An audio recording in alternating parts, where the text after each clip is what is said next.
All of his co-workers were gone. What could it mean? Stanley decided to go to the meeting room. Perhaps he had simply missed a memo.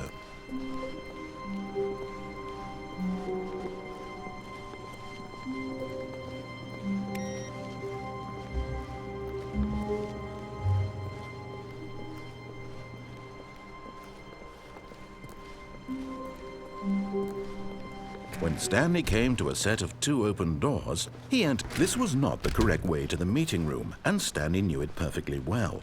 Perhaps he wanted to stop by the employee lounge first, just to admire it.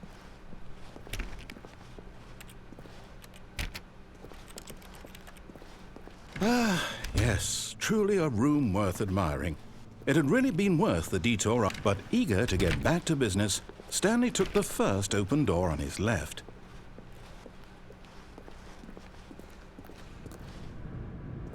Stanley was so bad at following directions, it's incredible he wasn't fired years ago.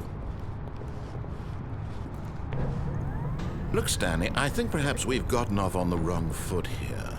I'm not your enemy, really, I'm not.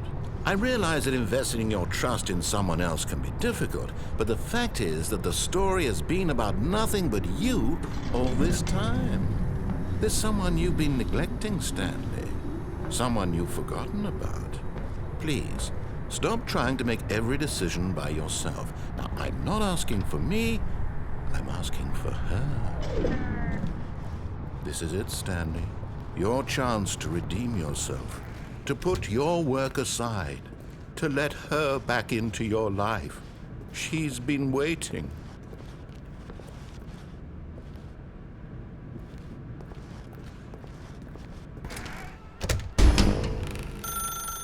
That's her, Stanley. You need to be the one to do this, to reach out to her. If you can truly Oh, no, you can't. Did you just unplug the phone? No, that wasn't supposed to be a choice. How did you do that? You actually chose incorrectly?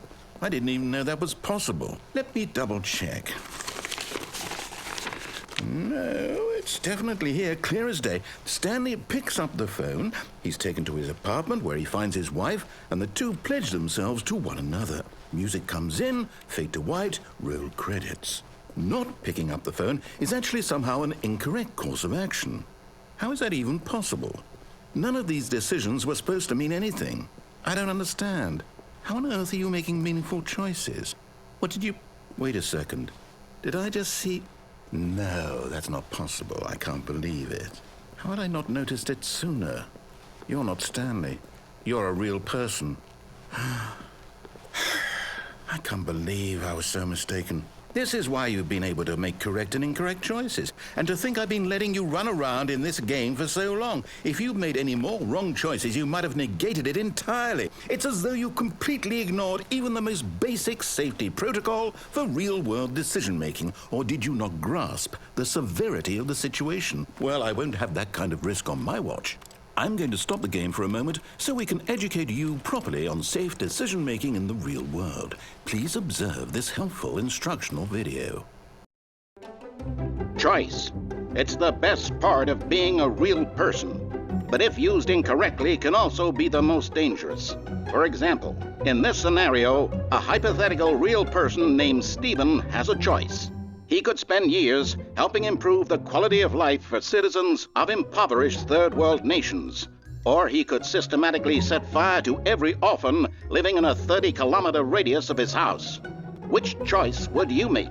Remember that unlike here, the real world makes sense, and at no time should you make a choice that does not conform to rational logic. If you find yourself speaking with a person who does not make sense, in all likelihood, that person is not real. Allow the person to finish their thought, then provide an excuse why you cannot continue talking. Turn to a partner and practice saying, "My goodness, is it 4:30? I'm supposed to be having a back, sack, and crack."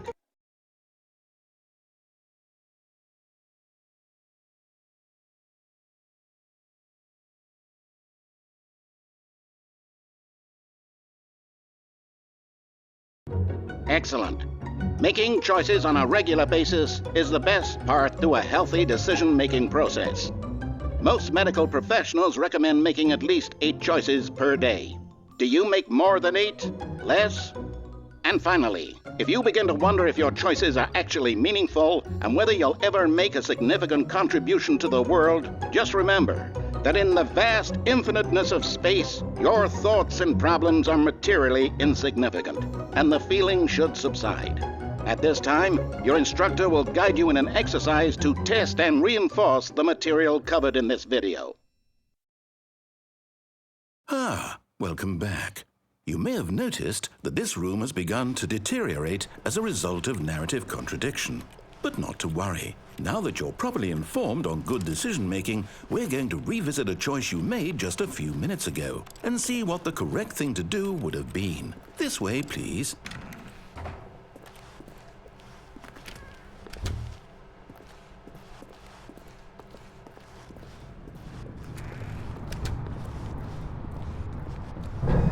Now that we know your choices are meaningful, we can't have you jumping off the platform and dying. Imagine the main character dying senselessly halfway through the story. That story would make no sense at all. We just need to get you home as soon as possible before the narrative contradiction gets any worse. Unfortunately, it seems this place is not well equipped to deal with reality.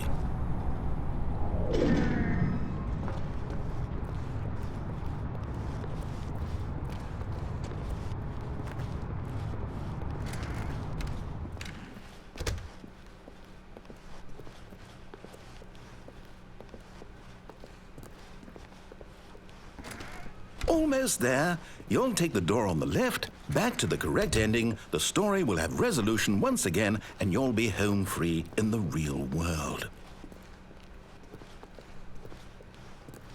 Now remember, all you need to do is behave exactly as Stanley would.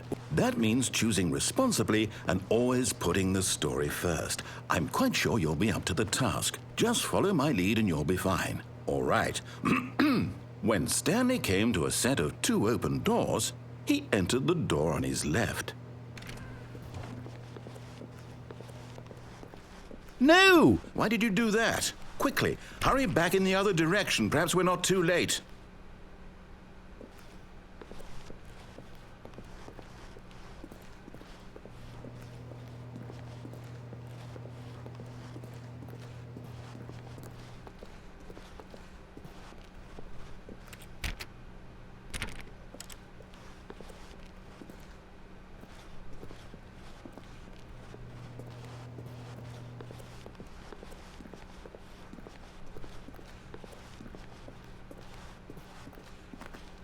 Oh, it's ruined.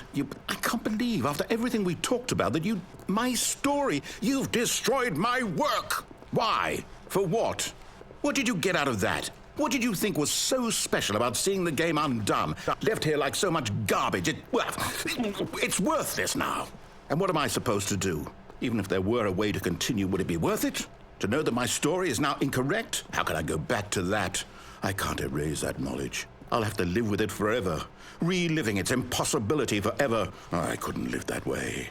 Is it better to shut the game down entirely? To willingly destroy all of my work? I don't know.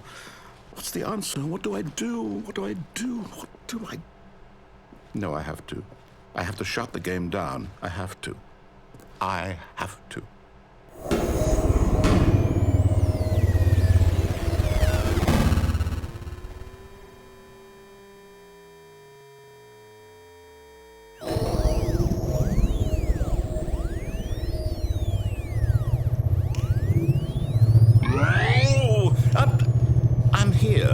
I'm still here in this pile of rubbish, with you who thought you were so clever.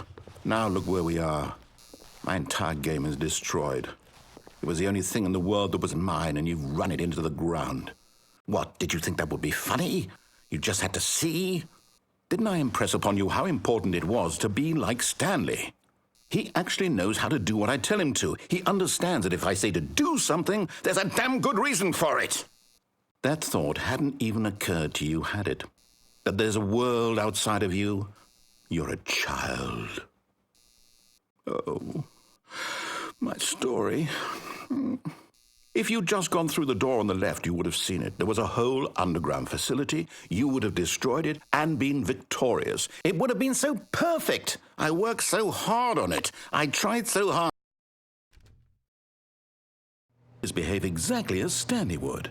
That means choosing responsibly and always putting the story first. I'm quite sure you'll be up to the task. Just